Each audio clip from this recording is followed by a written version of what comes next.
குர்ஆன்ல அல்லாஹ் தஆலா சொல்கிறான், 50வது சூரா 16வது ஆயத்து சூரத்துல் காஃப் அப்படின்னு சொல்லிட்டு, மனிதனை நாமே படைத்தோம், அவனுடைய மனம் என்ன எண்ணுகிறது என்பதையும் நாம் அறிவோம், அவனுடைய பிடரி நரம்பை விட அவனுக்கு மிக அருகாமையிலேயே நாம் இருக்கிறோம் அப்படின்னு சொல்லிட்டு வரக்கூடிய வசனம் அது. இதிலிருந்து ஒரு துவா எடுக்கலாம்.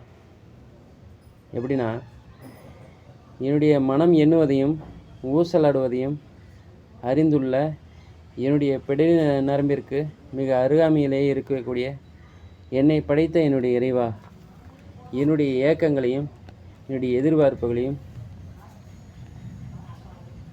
அறிந்த என்னுடைய இறைவா, அதில் எனக்கு அதிகமான நன்மைகளை கொடுத்து நிறைவேற்றி கொடுப்பாயாக. என்னுடைய ஏக்கங்கள் மற்றும் எதிர்பார்ப்புகளின் அனைத்து விதமான தீங்குகளை விட்டும் யாரெல்லாம் உன்னிடம் பாதுகாவல் தேடுகிறோம், பாதுகாப்பாயாக, எல்லாம் காப்பாற்றுவாயாக. ஆமீன் ஆமீன் யா ரப்பல் ஆலமீன். அஸ்ஸலாமு அலைக்கும் வரஹ்மத்துல்லாஹி வபரகாத்துஹு.